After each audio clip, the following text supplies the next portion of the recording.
Hey everybody, welcome to CJ267 Criminal Justice Communications.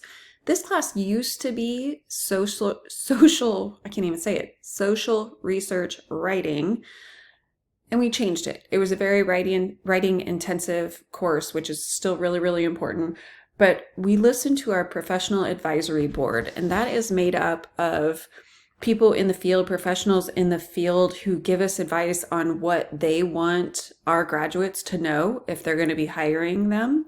So they let us know one of their biggest concerns was how graduates communicate generally, like how you write emails, how you write reports, how you interview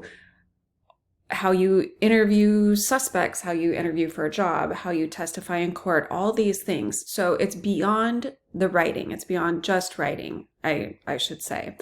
That is what this course focuses on now. So I will introduce myself and then we will talk about the course and what you can expect. This is me, obviously. So I'm Dr. Vanderpyle. This is my family. These are my cats in the upper left-hand corner. That's Piper and Peanut. I didn't used to be a cat person, but since then I have become obsessed with them. So much so that I am now starting my introduction with them instead of like my kids or whatever. So anyway, Piper and Peanut, they have their own Instagram because look at them. I mean, they are so stinking cute. Okay, so the rest of this is me. In the middle top, that's me in my ridiculous graduation regalia. In the bottom left is me presenting at a conference. Bottom right, which you can't tell from that picture, but I'm holding I'm like cuddling with a teaching award that I had just won that meant a lot to me. The bottom center and upper right there, this is my family. These are my kids. So on the upper right, off to the far right in the Vans t-shirt, that's my husband. And these other two guys are our kids. They were foster kids. We got them when they were 14 and 15, and they are now in their 30s, which is wild and so hard to believe, but they're incredible human beings, as is my husband. And so I am very grateful for them and happy to share that with you.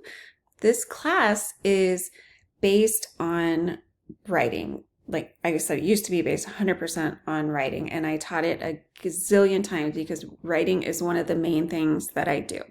So I've written a couple of textbooks. Here are my Corrections 360, the one I use for my corrections class. Some of you may have had that class. The Exploitation and Criminalization at the Margins is another book of mine that came out in 2023. That's, or 24, now I can't remember, but it's looking at different kinds of systems of oppression and how people in positions of authority make decisions that affect others who are already marginalized and vulnerable, making things much more difficult for them. The book below that, Growing Up in Prison, is one that I am working on right now. I'm about halfway through. And for that, I interviewed 9 people who were convicted of murder when they were teenagers. Then they served decades in prison, and they're out now, trying to figure out how to be adults in this society where they never have been adults because they went into prison as kids. On the right, you'll see Transformative Justice Community. I'm co-founder of that nonprofit. And under that, we have 3 programs. One is Regroup. That's for people who have been incarcerated. It's helping them, do life now that they're no longer incarcerated and hopefully never ever going back. The second is the Resilience Project, and that works with kids who are impacted by parental incarceration or anybody in their family really, or impacted by gang violence. The third is Crew, which is connecting resources to empower women. This is focused completely on women who are incarcerated at Coffee Creek and trying to interrupt sex trafficking that is happening out of that prison. I do all the grant writing for TJC and try to get them money so that these 3 programs can help people. So as you can see, I do a lot of writing. I also do speaking and different workshops and a lot of research, very much focused on prison. Prison was my area of expertise.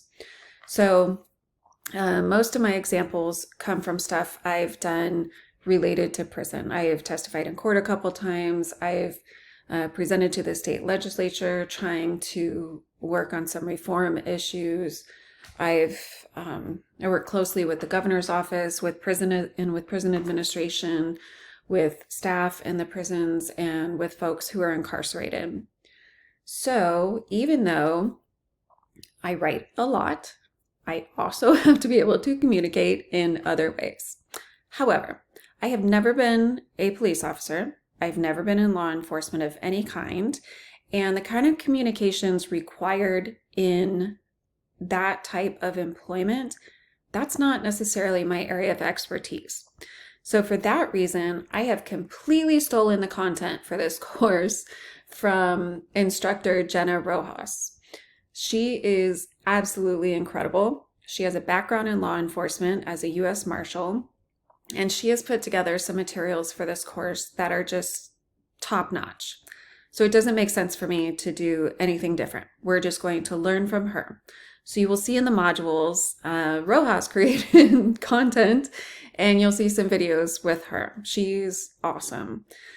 I want to pause right now and show you a video of the kind of thing that happens with me when I try to be a super awesome communicator. And then we'll come back together, and in the next video, I'll talk to you about what to expect in this class this term. So go ahead and watch the next video. It's really short.